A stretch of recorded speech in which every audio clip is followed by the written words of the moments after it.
اللہ اکبر اللہ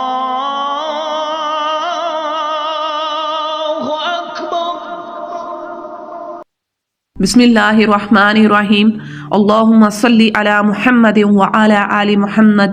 رب اشرح لی صدری ویسر لی امری واحلل عقدۃ من لسانی یفقہوا قولی۔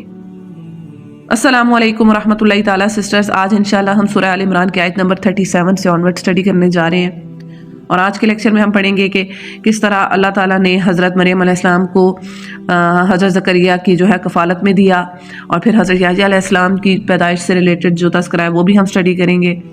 تو آج کا لیکچر بھی امپورٹنٹ ہے، اس میں چھوٹے چھوٹے پوائنٹس ہیں جن کو ہمیں سمجھنا ہے، اور اللہ تعالیٰ سے دعا ہے کہ جو کچھ ہم پڑھیں اس پر ہمیں عمل کرنے کی اللہ پاک توفیق عطا فرمائے۔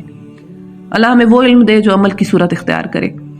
تو آئیے بغیر کسی ڈیلے کے آج کا جو لیکچر ہے اس کو سٹارٹ کرتے ہیں۔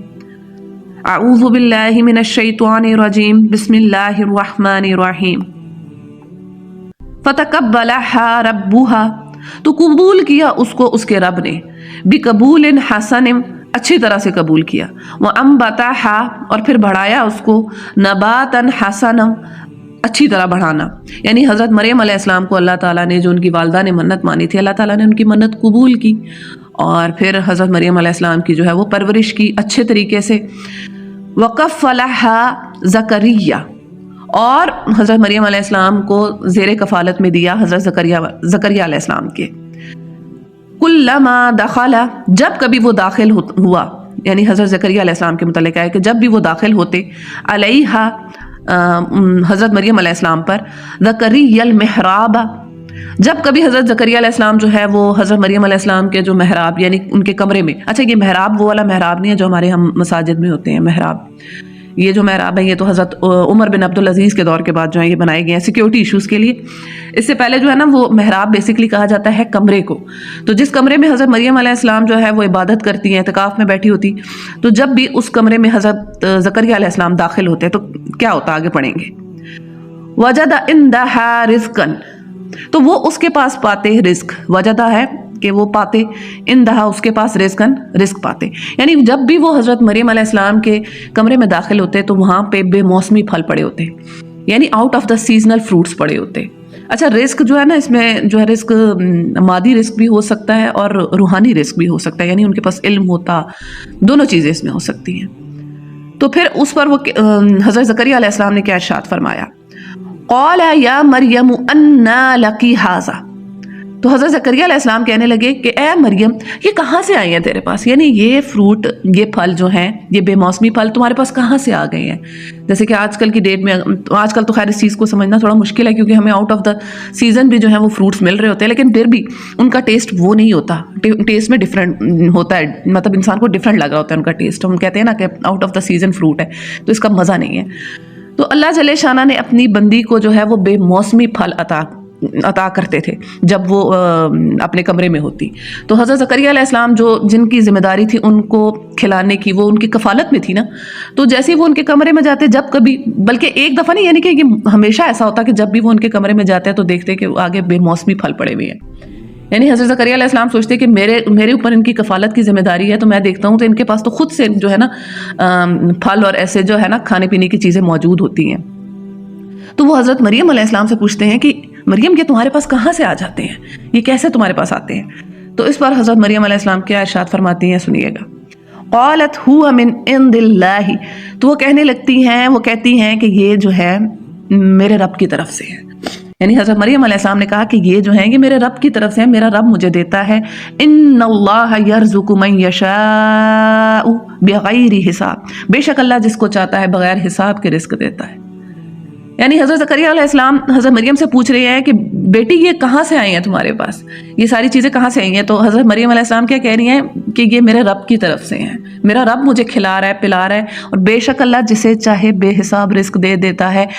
اس میں بہت بڑا پوائنٹ ہے ہمارے لیے کہ دیکھیں حضرت مریم علیہ السلام کی والدہ نے ان کو جو ہے وہ اللہ کی راہ میں وقف کیا، نظر مانی تھی کہ میری جو بھی اولاد ہوگی میں اس کو تیری راہ میں جاؤ وقف کروں گی، اس کو آزاد کر دوں گی دنیاوی اس سے۔ تو اللہ تعالیٰ نے ان کی منت کو قبول کیا، اور یہ دیکھیں کہ اب اللہ تعالیٰ ان کو بے موسمی پھل کھلا رہے ہیں اپنی اس بندی کو۔ کہ جس کو جس کی ماں نے اپنی اولاد کو وقف کیا ہے تو اللہ اس اولاد کو جو ہے بے موسمی پھل کھلا رہا ہے. اللہ تعالیٰ نے کھلانے پلانے رزق کی جو ہے وہ ذمہ داری لے لی ہے. یہی معاملہ اگر ہم بھی اپنی اولاد کے ساتھ کریں کہ ہم جب اللہ کی راہ میں اپنی اولاد کو وقف کرنے کا سوچتے ہیں نا تو سب سے پہلا وسوسہ، سب سے پہلی ٹینشن یہی آتی ہے کہ ہمارا بچہ کھائے گا کیا. تو قرآن کی سائد سے یہ ہمارے پاس دلیل ہے کہ واضح ہمیں سمجھ آ رہا ہے کہ جب ہم کوئی شخص اپنے آپ کو اللہ کی راہ میں وقف کرتا ہے تو اللہ تعالیٰ اس کی ذمہ داری لے لیتا ہے. اللہ تعالیٰ خود اس کا کفیل بن جاتا ہے. اللہ اس کو خود کھلاتا ہے ہر لحاظ سے. اللہ تعالیٰ ہر اس کی پریشانی کو دور کرتا ہے. صرف یہ ہمارے سمجھنے کی چیز ہے کہ پہل ہمیں کرنی ہے اور اللہ کی راہ میں اپنے آپ کو، اپنی اولادوں کو وقف کرنا ہے. اللہ کھلائے گا، پلائے گا. میرا رب اگر اپنی بندی کو بے موسمی پھل جو ہے نا وہ کھلا سکتا ہے. اللہ کی دیکھیں کتنی بڑی قدرت ہے، کتنی بڑی اللہ پاک جو ہے وہ اپنی شان یہاں پہ بتا رہے ہیں کہ میرے لیے کوئی بڑی چیز نہیں ہے، کوئی بڑا مسئلہ نہیں ہے. میری خاطر کوئی اگر جو ہے وہ خالص ہوگا تو میں اس کو کس طرح سے جو ہے وہ نواز سکتا ہوں. تو یہی جو ساری چیزیں ہیں یہ ہمارے سبق لینے کی ہیں. ہمارے لیے اللہ جل شانہ نے ان آیات کو اسی لیے قرآن میں جو ہے وہ بیان کیا ہے کہ ہم ان چیزوں سے سبق لیں اور اپنی زندگیوں کو بدلیں. اپنی زندگیوں کے جو گیئر ہیں نا ان کو سیدھے رستے پر رکھیں. ہمارے جو گیئرز ہیں نا ریورس ہو گئے ہیں. ہر چیز میں ہم مادیت اور دنیا پرستی کو دیکھ رہے ہوتے ہیں. ہر چیز میں ہم دیکھتے ہیں کہ لاجک پہ بات کریں، اسباب کی دنیا ہے، یہ ہے وہ، ہم اس چیز پہ چلتے ہیں. نہیں، قرآن میں اللہ واضح کہہ رہا ہے کہ جو کوئی میرے لیے خالص ہوگا تو میں اس کے لیے جو ہے میں اس کو دے سکتا ہوں اور میں کھلا سکتا ہوں. ان اللہ یرزق من یشاء بغیر حساب. بے شک اللہ جسے چاہتا ہے اللہ کھلا سکتا ہے، لیکن شرط یہ ہے کہ رب کے لیے کوئی خالص ہو کر آئے. بے شک اللہ کافروں کو بھی کھلا رہا ہے دنیا کی زندگی میں، دنیاوی اس میں تو اللہ دے رہا ہے ان کو بھی، لیکن وہ بات وہ ہے کہ پھر ان کا آخرت میں حصہ نہیں ہے. تو جو کوئی دنیا و آخرت دونوں کی بھلائی چاہتا ہے نا تو اس کو چاہیے کہ اپنے آپ کو اور اپنی اولادوں کو اور اولادوں کی اولادوں کو بھی جو ہے وہ وقف کر دے اپنے رب کی راہ میں، اور پھر دیکھے اللہ کیسے اس کی جو ہے وہ دنیا بدلتا ہے. آج اگر آپ یہ چیز کریں گے نا، اپنے ذہن میں، اپنے مائنڈ میں یہ بنائیں گے کہ اے اللہ میں نے اپنے آپ کو، اپنی اولادوں کو تیری راہ میں وقف کیا، یقین جانے کل کا سورج جو ہے نا مختلف ہوگا. کل کا جو دن ہے نا وہ مختلف انداز سے آپ کو نظر آئے گا اور زندگی جو ہے نا وہ نیا رخ لے گی. بات وہی ہے کہ یہ ہمارے اوپر ہے کہ ہم جو ہے وہ کب اس چیز کو جو ہے وہ سمجھیں گے. اگلی آیت پڑھتے ہیں. ہنالک دعا زکریا. تو اسی وقت، یہ جو ورڈ ہے نا ہنالک، اس کا مطلب ہے کہ دیر اینڈ دین، اسی ٹائم، بالکل ایگزیکٹ اسی وقت دعا کی زکریا، حضرت زکریا علیہ السلام نے، ربہ، اپنے رب سے. یعنی اسی وقت حضرت زکریا علیہ السلام نے اپنے رب سے دعا کی. کیا دعا کی؟ یعنی یہ معاملہ دیکھ کر کہ اللہ تعالیٰ جو ہے وہ حضرت مریم علیہ السلام کو بے موسمی پھل کھلا رہا ہے، کس طرح اپنی بندی کو جو ہے وہ نواز رہا ہے. تو انہوں نے بھی اپنے رب سے جو ہے وہ اس وقت دعا کی. اب وہ دعا کیا ہے؟ قال ربی حب لی من لدنک ذریۃ طیبۃ. قال ربی، اے میرے رب، حب لی، دے مجھے، من لدنک، اپنی طرف سے، ذریۃ، اولاد، طیبتاً، پاک، کہ اے اللہ مجھے بھی ایک پاکیزہ اولاد عطا کر دے. اچھا، جب انہوں نے یہ دعا کی ہے تو آتا ہے کہ ان کی جو ایج ہے نا 90 سے 92 کے درمیان، اور کچھ جگہوں پہ آتا ہے 120 سال. یعنی اس ایج میں بھی انہوں نے اپنے رب سے جو ہے وہ یہ دعا کی کہ اے اللہ اگر تو مریم کو جو ہے وہ بے موسمی پھل کھلا سکتا ہے تو مجھے اس عمر میں جو ہے وہ بیٹا عطا کر دے، مجھے بھی ایک پاک بیٹا عطا کر دے. اچھا، یہ بھی دیکھیں اللہ سے مانگ کیا رہے ہیں کہ مجھے نیک اولاد دے. دعا جو ہوتی ہے نا وہ بندے کا قد بتا دیتی ہے کہ بندہ کس قد کا ہے. جو قبولیت کے اوقات ہے نا، جیسے مثال کے طور پہ مجھے اور آپ کو پتا چلے کہ ابھی قبولیت کا وقت ہے، تو یہ دیکھیں کہ سب سے پہلی دعا ہمارے منہ سے کیا نکلتی ہے، کیونکہ وہی جو دعا ہے نا وہ انسان کے نا اندر کی عکاسی کرتی ہے کہ یہ بندہ کس قد کا ہے، کس لیول کا ہے، اس کا یہ کس مقام کا بندہ ہے. تو اللہ تعالیٰ سے کیا مانگ رہے ہیں کہ اللہ مجھے پاکیزہ اولاد عطا کر دے. انک سمیع الدعاء، کہ بے شک تو دعاؤں کا سننے والا ہے. یعنی انہوں نے حضرت مریم علیہ السلام کے ساتھ جب یہ معجزاتی جو ہے معاملہ دیکھا تو انہوں نے بھی اپنے رب سے جو ہے دعا کی. اچھا، دعا سے ریلیٹڈ جو ہے نا وہ میں آپ کو ایک بات بتاؤں کہ نبی صلی اللہ علیہ وآلہ وسلم کا ارشاد پاک ہے کہ بندہ جب اللہ تعالیٰ سے دعا کرتا ہے نا تو اس کو اس دعا کی جو ہے وہ قبولیت کا جو ہے وہ یقین ہونا چاہیے. یعنی کہ وہ یہ نہ ہو کہ وہ غفلت سے دعا کرے، بلکہ اس کو، کیونکہ اللہ تعالیٰ غافل دل کی اور لاپرواہ دل کی دعا قبول نہیں کرتا. یعنی کہ جب اپنے رب سے بندہ دعا مانگے تو اس کو اپنی جو ہے وہ قبولیت کا یقین ہو کہ میرا رب میری دعا سنے گا. اللہ جل شانہ جو ہے جب بندہ اللہ سے دعا کرتا ہے، یعنی ہر بندے کی کہ بندے کی دعا قبول ہوتی ہے جب تک کہ وہ جلدی نہ کرے، یعنی کہ وہ جلدی کرنا یہ ہے کہ وہ یہ نہ کہہ دے کہ میں نے تو دعا کی تھی مگر میری دعا قبول نہیں ہوئی، یعنی بندہ دعا کر رہا ہے اللہ سے اور کچھ وقت گزر گیا، کچھ ڈیلے آیا تو یعنی اس کی دعا بھی نہیں فوراً سے قبول ہوئی تو وہ یہ کہنے لگ جائے کہ میرے رب نے تو میری سنی نہیں، میرا رب تو میری دعا سنتا نہیں ہے۔ مسند احمد کی روایت ہے دعا ہمیشہ قبول ہوتی ہے اور دعا کی قبولیت کے 3 درجے ہیں، یا تو وہ قبول ہو جاتی ہے فوراً سے، یا اس کے بدلے انسان کے اوپر سے کوئی مصیبت ٹال دی جاتی ہے، یا پھر وہ آخرت کے لیے ذخیرہ کر دی جاتی ہے۔ اور جو دعا آخرت کے لیے ذخیرہ کی جاتی ہے، انسان جب آخرت کے روز اس کا اجر دیکھے گا تو انسان یہ خواہش کرے گا کہ میری دنیا میں کوئی دعا قبول نہ ہوئی ہوتی، یعنی اتنا بڑا اس کا اجر ہے۔ اور بندے کو ہمیشہ اپنے رب سے دعا کرتے رہنا چاہیے۔ دیکھیں یہ جو آج کل ہم بہت سنتے ہیں سائنس کی لینگویج میں ہم آج کل بہت سنتے ہیں سائنس کی لینگویج میں لا آف اٹریکشن، یعنی کہ جو آپ سوچ رہے ہو، جو آپ کے مائنڈ میں آیا آپ نے اس کو اچیو کر لیا ہے۔ تو مسلمانوں کا جو لا آف اٹریکشن ہے وہ دعا ہے، یعنی انسان کے دل میں جو خواہش ہے، جو وہ چاہتا ہے، جو وہ پانا چاہتا ہے، بندہ اس چیز کی اپنے رب سے دعا کرتا ہے، اور پھر وہ جو دعا ہے وہ اپنے جب اس کے رب کے پاس جاتی ہے تو اس کا رب اس کی دعا کو سنتا ہے اور اس کے جو معاملات ہیں اس کے مطابق اس کا جو ہے اس کو ملتا ہے اجر۔ تو مسلمانوں کا جو لا آف اٹریکشن ہے وہ اس کا دعا کرنا ہے۔ اور ایک چیز اور، اللہ سے جب بھی دعا مانگے، میں نے اکثر یہ چیز دیکھی ہے، لوگ بس اوقات نبی صلی اللہ علیہ وآلہ وسلم کا ارشاد پاک ہے کہ اللہ سے جب بھی مانگو جنت الفردوس مانگو، یعنی جو سب سے اعلیٰ درجے کی جنت ہے۔ تو کچھ لوگ اس میں یہ بھی کہتے ہیں کہ بھئی ہمارے تو ایسے اعمال ہے ہی نہیں کہ ہم فردوس مانگیں، ہم اپنے آپ کو فردوس کے قابل نہیں سمجھتے۔ تو یہ دیکھیں، یہ بھی سمجھیں اس چیز میں کہ آپ اللہ سے مانگ رہے ہیں، آپ اللہ سے بہترین چیز مانگیں، تھوڑی چیز نہیں زیادہ مانگیں۔ اللہ نے اگر آپ فردوس مانگ رہے ہیں تو بے شک اللہ پاک آپ سے فردوس کے اعمال بھی جو ہے وہ ان کی بھی آپ کو توفیق دے سکتا ہے۔ جیسے ایک شخص ہے وہ دعا مانگتا ہے کہ یا اللہ بڑا سا گھر ہو، اس میں اتنے کمرے ہوں، اس میں اتنا بڑا گارڈن ہو، اس میں اتنا بڑا پول ہو، اچھا وہاں پہ اتنی کرسیاں پڑی ہوئی ہوں، یہ ہو، سب کچھ ہو، ساری چیزیں بتا کے، اور پھر کہتا ہے کہ مجھے اس گھر کے باہر جو ہے وہ چوکیدار رکھوا دے۔ یعنی اتنی دعا کا مقصد کیا ہے کہ آپ اللہ سے مانگ رہے ہو، اللہ سے آپ بڑے سے بڑی چیز مانگو، اپنی سوچ کو بڑا کریں۔ اصل میں ہوتا یہ ہے، ہمارا ایمان چھوٹا ہوتا ہے، ہمارا ایمان کم ہوتا ہے، جس کی وجہ سے ہماری دعاؤں میں بھی جو ہے نا، ہماری دعاؤں کا جو دائرہ ہے وہ بھی محدود ہے۔ جب ہمارا ایمان بڑھتا ہے، اخلاص بڑھتا ہے، تو ہماری دعاؤں کا جو دائرہ ہے وہ بھی بڑھ جاتا ہے، پھر ہم اللہ سے بڑا مانگتے ہیں۔ بڑے ایمان والا بڑی دعا مانگتا ہے، اور صرف اپنے لیے نہیں، اوروں کے لیے بھی مانگتا ہے۔ تو جب بھی جو چیز مانگے اللہ تعالیٰ سے زیادہ مانگے، دنیا و آخرت کی خیر مانگے، اور بہترین دعا جو کوئی مانگی جا سکتی ہے بندہ مومن کی تو وہ یہ ہے، ربنا آتنا فی الدنیا حسنۃ وفی الآخرۃ حسنۃ وقنا عذاب النار۔ حضرت انس رضی اللہ عنہ فرماتے ہیں کہ جس نے یہ دعا مانگ لی اس نے ساری خیریں پا لی۔ اور نبی صلی اللہ علیہ وآلہ وسلم کی پسندیدہ فیوریٹ دعا جو ہے نا، ان میں سے یہ ایک دعا ہے۔ ایک اور دعا بھی آتی ہے آپ صلی اللہ علیہ وآلہ وسلم کے متعلق کہ آپ صلی اللہ علیہ وآلہ وسلم اس کو بہت پڑھتے تھے، وہ ہے یا مقلب القلوب ثبت قلبی علی دینک، کہ دلوں کو پھیرنے والے میرے دل کو اپنے دین پر ثابت قدم کر دے۔ تو دعا جو ہے یہ کبھی بھی کرنا نہیں چھوڑنی۔ دعا جو ہے، ایک روایت میں آتا ہے کہ عبادت کا جو ہے وہ مغز ہے، یعنی اصل جو ہے نا عبادت وہ دعا ہی ہے۔ دعا کبھی نہ کرنا چھوڑیں، اور کبھی مایوس نہ ہوں اپنے رب سے۔ دیکھیں حضرت زکریا علیہ السلام کا واقعہ ہم پڑھ رہے ہیں، جب انہوں نے حضرت مریم علیہ السلام کو دیکھا کہ اللہ تعالیٰ ان کو بے موسمی پھل کھلا رہا ہے تو میں اپنے رب سے کیوں نہ اولاد مانگوں، انہوں نے اس ایج میں اپنے رب سے دعا مانگی۔ اور اچھا دیکھیں، اس کا مطلب یہ ہے کہ اس سے پہلے ان کی اولاد نہیں تھی، تو یہ چیز جو ہے یہ خود جو ہے وہ اس میں امپلائڈ ہے کہ وہ پہلے بھی مانگتے ہی رہے ہوں گے اپنے رب سے۔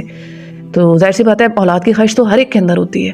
تو اس عمر کے اس حصے تک بھی وہ اپنے رب سے مایوس نہیں ہوئے، اور خاموشی سے اپنے رب سے دعا مانگ رہے ہیں کہ یا اللہ مجھے بھی ایک نیک اور پاکیزہ اولاد عطا کر دے۔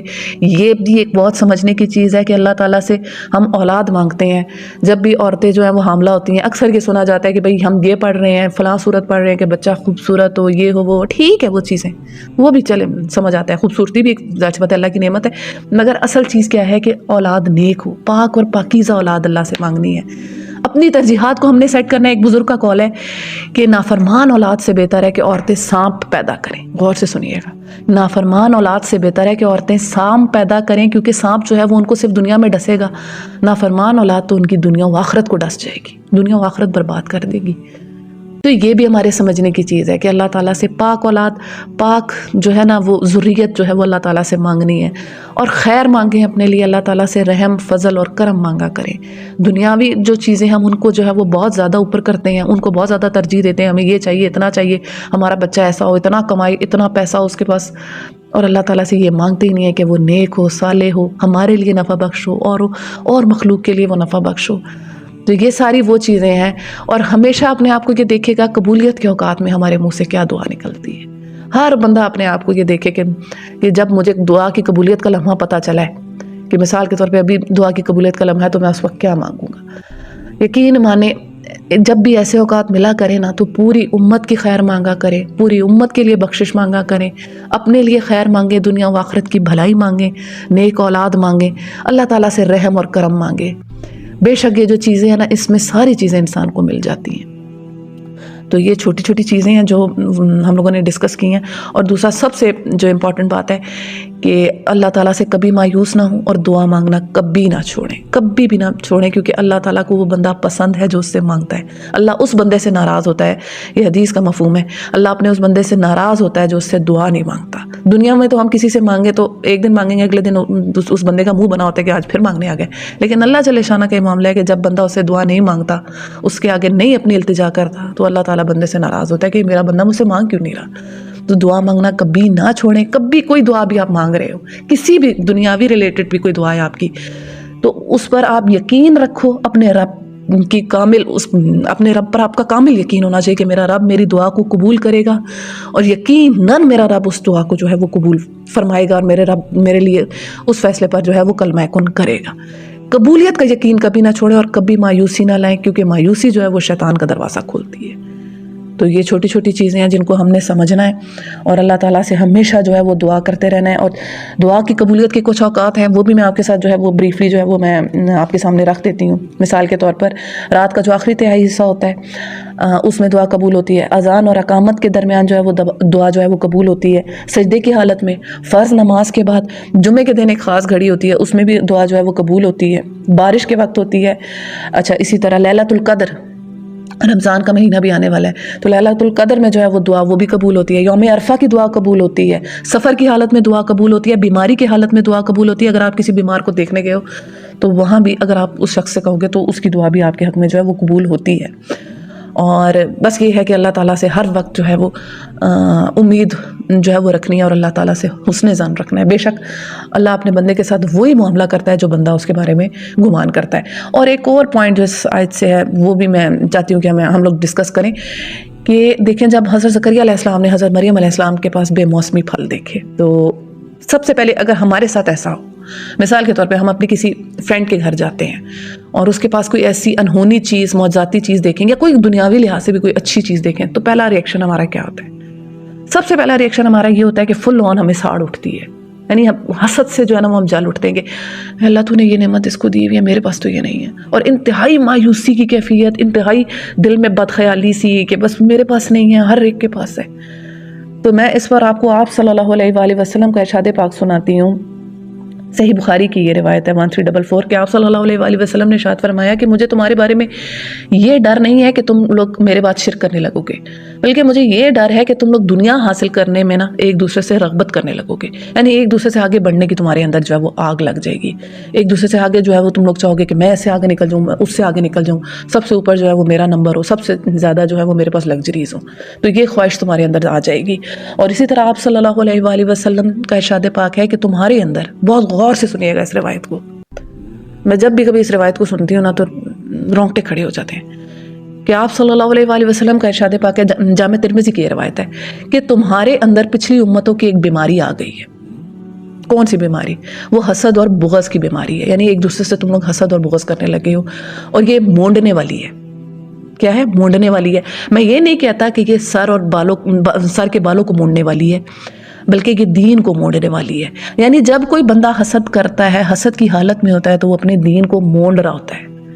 جیسے بال ہوتے ہیں نا، بالوں کو مونڈا جاتا ہے تو اس کے بعد پیچھے کیا بچتا ہے انسان کا؟ کچھ نہیں نا، سر پہ کوئی بال نہیں ہوتا۔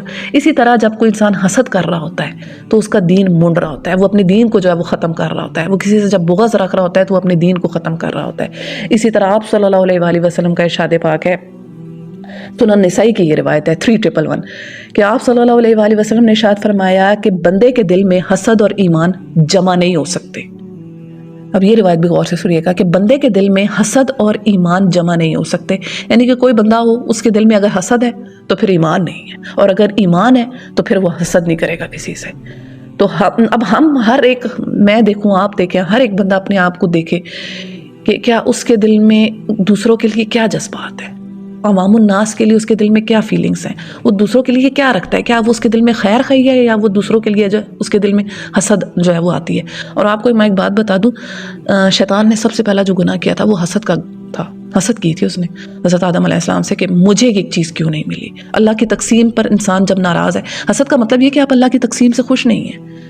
اس کے برعکس اگر انسان یہ کہے کہ یا اللہ تو نے اس کو دیا، جیسے حضرت زکریا علیہ السلام نے کیا کہ یا اللہ تو نے اپنی اگر اس بندی کو دیا ہے تو مجھے بھی اپنے فضل سے نواز دے. انسان ہم کسی کے پاس کوئی نعمت دیکھے تو اس میں خیر و برکت کی دعا کریں کہ یا اللہ تو نے دیا ہے تو اس کے اوپر جچی بھی تو ہے، اے اللہ تو اس میں اور برکت عطا فرما اور اپنے فضل سے مجھے بھی نواز دے. اللہ سے اللہ کا فضل مانگے نا، یہ تو نہیں کہ اگلے کی چیز دیکھ کے آپ کے اندر جو ہے وہ نیگیٹو فیلنگز آ جائیں. صحیح بخاری کی میں آپ کو روایت سناتی ہوں 6065 کہ آپ صلی اللہ علیہ وآلہ وسلم نے ارشاد فرمایا کہ آپس میں حسد نہ کرو، بغض نہ کرو، ایک دوسرے کے پیچھے ایک دوسرے کی جو ہے وہ برائی نہ کرو، اور کسی مسلمان کے لیے جائز نہیں ہے کہ 3 دن سے زیادہ اپنے کسی مسلمان بہن بھائی سے جو ہے وہ سلام جو ہے وہ نہ کرے، یعنی ان قطع تعلق ہی کر لے، ناراض ہو جائے. تو یہ جو چیزیں ہیں یہ انسان کو جو ہے وہ اگر انسان ان چیزوں پہ کنٹرول کرے نا تو وہ احسن تقویم کے درجے پہ پہنچ جاتا ہے، یعنی بہترین جو مخلوق ہو، بہترین مخلوق اللہ تعالیٰ نے انسان کو کہا ہے کہ اگر انسان اپنے بیسٹ پر ہو تو اس سے بہتر کوئی چیز نہیں ہے، یہ فرشتوں سے بھی اوپر ہو جاتا ہے. اور اگر یہی انسان جو ہے وہ گر جائے اس درجے سے تو اسفل سافلین کے درجے پہ یہ گر جاتا ہے، اور وہ پھر وہی بات ہے کہ شیطانوں سے بھی جو ہے نا انسان جو ہے پرلے درجے پہ پہنچ جائے. تو بس یہ چیزیں سمجھیں، حسد سے بچا کریں. اور حسد سے بچنے کے لیے میں آپ کو بتاؤں سورہ فلق پڑھا کریں.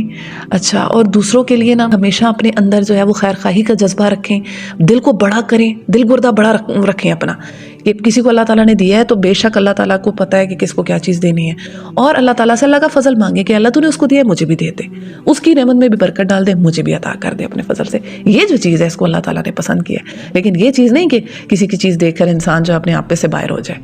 تو یہ ساری چیزیں جو ہیں ہمارے سمجھنے کی ہیں، اور یہ سارے واقعات جو ہے ہمیں یہ سبق دیتے ہیں، اور انہی کے مطابق جو ہے اگر ہم ان چھوٹی چھوٹی چیزوں کو سمجھیں نا تو ہماری اپنی زندگیاں جو ہے نا وہ ایک دم سے بدل جائیں گی. 180 ڈگری کا جو ہے نا وہ ہماری زندگیوں کے اندر جو ہے وہ شفٹ آ جائے. بڑھتے ہیں اگلی آیت کی جانب. فَنَادَتْهُ الْمَلَائِكَةُ، تو پکارا اس کو فرشتوں نے، وَهُوَ قَائِمٌ يُصَلِّي، جبکہ وہ کھڑے تھے، فی المحراب، یعنی جب وہ نماز میں کھڑے تھے تو ان کو فرشتوں نے پکارا، یعنی اللہ تعالیٰ نے ان کی دعا جو ہے وہ قبول کی، اور فرشتے جو ہیں وہ ان کو جو ہے وہ اللہ تعالیٰ کا میسج دینے آئے. وہ میسج کیا تھا؟ ان اللہ، بے شک اللہ، یبشرک، بشارت دیتا ہے آپ کو، بیحییٰ، یحییٰ علیہ السلام کی، اللہ تعالیٰ جو ہے وہ آپ کو بشارت دے رہے ہیں. اور یہ یحییٰ جو نام ہے یہ اللہ تعالیٰ نے رکھا ہے، اس سے پہلے یہ نام کسی کا نہیں ہے، یعنی اللہ تعالیٰ نے آپ کو ایک بیٹے کی بشارت دی، اور بیٹے کا نام بھی اللہ تعالیٰ نے خود بتا دیا کہ یہ نام ہوگا. مصدقم بکلمۃ من اللہ، تصدیق کرے گا اللہ کے ایک کلمے کی. وہ کلمہ کون ہے؟ حضرت عیسیٰ علیہ السلام کی طرف اشارہ ہے، یعنی حضرت عیسیٰ علیہ السلام کی یہ تصدیق کریں گے حضرت یحییٰ علیہ السلام. وسیدن، اور سید ہوں گے یعنی مذہبی جو ہیں وہ سردار ہوں گے، پیشوا ہوں گے، اور بڑے حلیم ہوں گے، بردبار ہوں گے، غصے پر ان کا جو ہے وہ کنٹرول ہوگا. وحسورم، اور حسور کا جو ورڈ ہے یا اس کا میننگ جو ہے نا وہ پاک باز کی بھی ہیں، عورتوں سے دور رہنے والا، اپنی شہوت پر کنٹرول کرنے والا. اور حضرت یحییٰ علیہ السلام کے متعلق ہے کہ انہوں نے پوری عمر جو ہے وہ شادی نہیں کی تھی، اور قیامت کے روز جب تمام انبیاء جو ہوں گے ان کی اولادیں ہوں گی، بیویاں ہوں گی، تو حضرت یحییٰ علیہ السلام جو ہوں گے وہ بغیر اس کے ہوں گے، بیوی کے ہوں گے. تو یہ بھی ان کی اللہ تعالیٰ نے جو ہے وہ بتایا کہ ان کے اندر یہ جو ہے وہ خصوصیت ہوگی. اور وَنَبِيًّا مِّنَ الصَّالِحِينَ، اور نبی ہوں گے اور صالحین میں سے ہوں گے، کہ نبی بھی ہوں گے، سید بھی ہوں گے، اور حسور بھی ہوں گے. اچھا، حسور سے ریلیٹڈ تھوڑا سا میں بات کروں گی کہ ہماری شریعت میں، آپ صلی اللہ علیہ وآلہ وسلم کی شریعت میں یہ ہے کہ سنت نکاح جو ہے وہ کرنا جو ہے وہ سنت ہے. اور اگر کسی انسان کو فتنے کا اندیشہ ہو تو یہ جو سنت ہے یہ فرض کی جو ہے وہ شکل اختیار کر جاتی ہے کہ پھر اس انسان پر جو ہے وہ نکاح کرنا فرض ہے. اور اس پر میں آپ کو جامع ترمذی کی روایت سناتی ہوں 171 نمبر پہ، کہ آپ صلی اللہ علیہ وآلہ وسلم نے ارشاد فرمایا کہ اے علی، 3 چیزوں میں دیر نہ کرنا. 3 چیزوں میں دیر نہ کرنا. وہ 3 چیزیں کون کون سی ہیں؟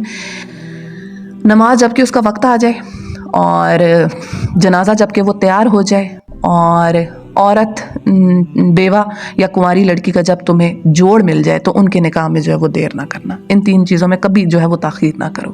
اور اسی طرح جامع ترمذی کی روایت میں آتا ہے 1084 میں کہ آپ صلی اللہ علیہ وآلہ وسلم نے ارشاد فرمایا کہ جب تمہارے پاس کوئی ایسا شخص ہے جس کے دین اور اخلاق کا تمہیں جو ہے وہ پتہ ہو، یعنی تمہیں اس دین اور اخلاق کے متعلق جو ہے وہ آئیڈیا ہو کہ یہ اچھا بندہ ہے، تو پھر اس کو جو ہے، اور وہ تم سے نکاح کا جو ہے وہ پیغام لے کر آئے، یعنی تمہاری بیٹی کے ساتھ جو ہے نکاح کرنا چاہے یا تمہاری بہن کے ساتھ نکاح کرنا چاہے، تو پھر تم اس چیز میں جو ہے وہ نہ کرو، اس چیز سے انکار نہ کرو، تاخیر نہ کرو، کیونکہ پھر تم جو ہے وہ زمین میں جو ہے وہ بہت بڑا جو ہے وہ فساد جو ہے وہ برپا کرو گے. تو اس سے میں یہ کہوں گی کہ ہماری شریعت میں تو یہ ہے کہ نکاح جتنا جلدی کیا جائے تو اچھا ہے. تو اپنی بچیوں کی جو خواتین اسپیشلی نکاح جو ہے وہ ٹائم پر کر دیا کریں. بچیوں کو فتنے میں ڈالنے سے جو بہتر ہے اس سے کہ ان کو جو ہے وہ ٹائملی جو ہے نا ان کو جو ہے وہ اس ذمہ داری سے آپ فارغ ہو جائیں، نہ کہ یہ اس چیز کا ویٹ کریں گے اب اتنے پیسے ہم اکٹھے کریں گے تو دھوم دھام سے یہ سب کچھ ہوگا. ان ساری چیزوں سے وہی بات ہے کہ انسان اپنے ذمہ جو ہے وہ گناہ لیتا ہے، اور پھر گناہ کا جو ہے پھر وبال آتا ہے، اور پھر اس وبال کے تھرو انسان کو ٹینشنز دیکھنی پڑتی ہیں. پھر ہم کہتے ہیں کہ ہماری زندگیوں میں پریشانیاں ہیں، تو پریشانیاں ہماری اپنی لائی ہوئی ہوتی ہیں. تو جتنا جلدی جو بچی کا اچھا رشتہ ہے تو بچی کو جو ہے وہ رخصت کر دیں، اور کبھی اچھا جوڑ جیسی ملے آپ کو تو اس میں جو ہے وہ تاخیر نہ کریں، اور ہر چیز کے اندر جو ہے وہ نکتہ چینی جو ہے نا اس میں کرنے سے پرہیز کریں، اور جو معاملات ہیں ان کو جو ہے وہ صحیح ڈائریکشن میں لے کے چلیں. تو ہم پڑھ رہے ہیں حضرت یحییٰ علیہ السلام سے متعلق کہ اللہ تعالیٰ نے جو ہے وہ ان کا نام خود رکھا، اور اللہ تعالیٰ نے کہا کہ یہ میرے کلمے کی جو ہے وہ تصدیق کرے گا، یعنی حضرت عیسیٰ علیہ السلام کی تصدیق کریں گے. حضرت عیسیٰ علیہ السلام اور حضرت یحییٰ علیہ السلام دونوں نے ایک ہی دور میں بنی اسرائیل کے جو ہے وہ ان کے اندر جو ہے وہ اللہ کے دین کو جو ہے وہ پھیلایا، اور دونوں ایک دوسرے کے جو تھے وہ معاون تھے.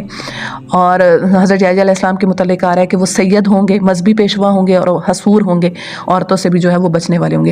حضرت یحییٰ علیہ السلام کے متعلق میں آپ کو بتا دوں کہ وہ اللہ تعالیٰ کے خوف میں اتنا روتے تھے کہ رونے سے ان کے چہرے پر جو ہے وہ نشان پڑ جاتے، یعنی اتنا اللہ تعالیٰ سے جو ہے وہ گریا کرتے. اور بچپن ہی سے ان کا یہ معاملہ تھا کہ بچے ان کو اگر کہتے کہ آؤ ہمارے ساتھ کھیلو تو وہ کہتے تھے کہ میں اس چیز کے لیے نہیں بنایا گیا، مجھے اللہ تعالیٰ نے اس چیز کے لیے نہیں پیدا کیا گیا، اللہ تعالیٰ نے ہمیں اپنی عبادت کے لیے پیدا کیا. اور اس چیز کو جو ہے وہ سورہ مریم میں بھی اللہ تعالیٰ جو ہے وہ اس چیز کو جو ہے بتاتا ہے کہ اللہ تعالیٰ ارشاد فرماتا ہے کہ ہم نے ان کو بچپن ہی میں حکمت عطا کر دی تھی، یعنی بچپن ہی سے وہ جو ہے ان کے اندر حیا تھی، اور ان کو اللہ تعالیٰ کا جو ہے وہ شعور تھا.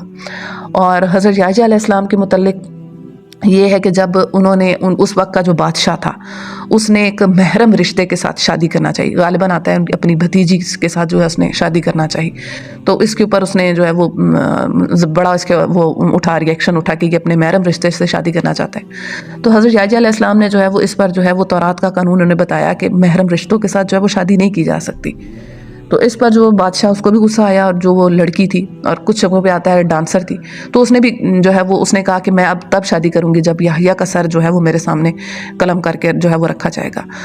تو اس چیز پر جو ہے وہ حضرت یحییٰ علیہ السلام کو جو ہے وہ شہید کیا گیا اس واقعے کی بنا پر، یعنی کہ آخری دم تک وہ حق کی بات کرتے رہے، اللہ کے دین کی بات کرتے رہے، اس سے نہیں ڈرے.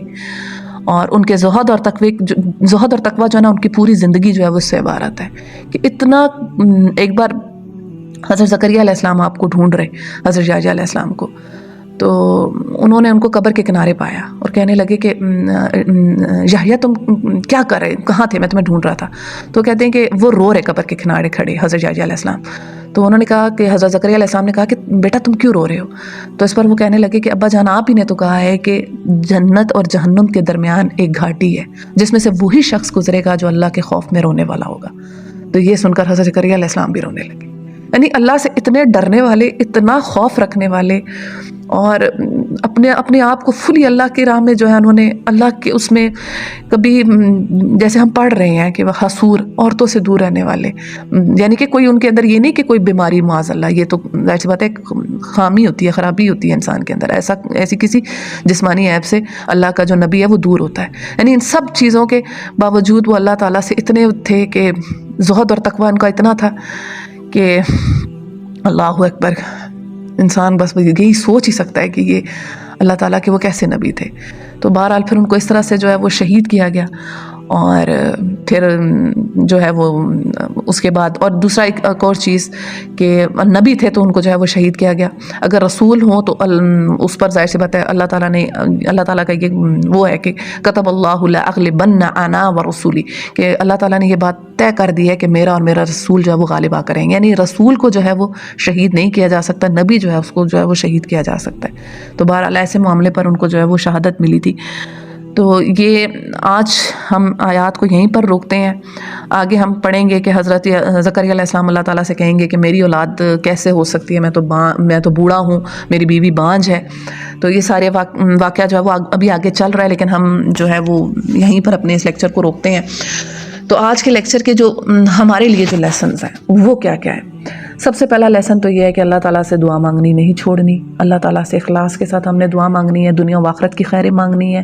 حسد نہیں کرنا ایک دوسرے سے، بغض نہیں کرنا ایک دوسرے سے، اور اپنی اولادوں کو اور اپنے آپ کو اللہ کی راہ میں وقف کرنا ہے. کھلائے گا اللہ، پلائے گا اللہ، سارے کام ہمارا رب ہمارے کرے گا. اس ٹینشن سے نکل آئے اور اپنے دل گردے کو بڑا کریں، ایک دوسرے کے لیے خیر خواہی چاہیں، اور اللہ تعالیٰ کے معجزات پر، اللہ تعالیٰ کی کاریگری پر یقین رکھیں. بے شک اللہ، ان اللہ علی کل شیء قدیر، ہر چیز پر قادر ہے. اللہ ہر چیز پر قادر ہے. کوئی انہونی دعا ہے آپ کے دل میں، کوئی بہت بڑی آپ کو لگتا ہے مشکل ہے کہ یہ کبھی حل نہیں ہو سکتی، تو آج اس واقعے سے جو ہے وہ سبق لیجیے گا کہ اللہ تعالیٰ اپنے بندوں کو اگر بے موسمی پھل کھلا سکتا ہے، اگر بڑھاپے کی حالت میں ان کو اولاد دے سکتا ہے، تو بے شک اللہ ہماری دعاؤں کو بھی قبول کر سکتا ہے. اللہ تعالیٰ سے اخلاص کے ساتھ دعا مانگیں، حسن ظن کے ساتھ دعا مانگیں، اور اپنی دعاؤں میں تمام امت مسلمہ کو یاد رکھیں. السلام علیکم ورحمۃ اللہ تعالیٰ.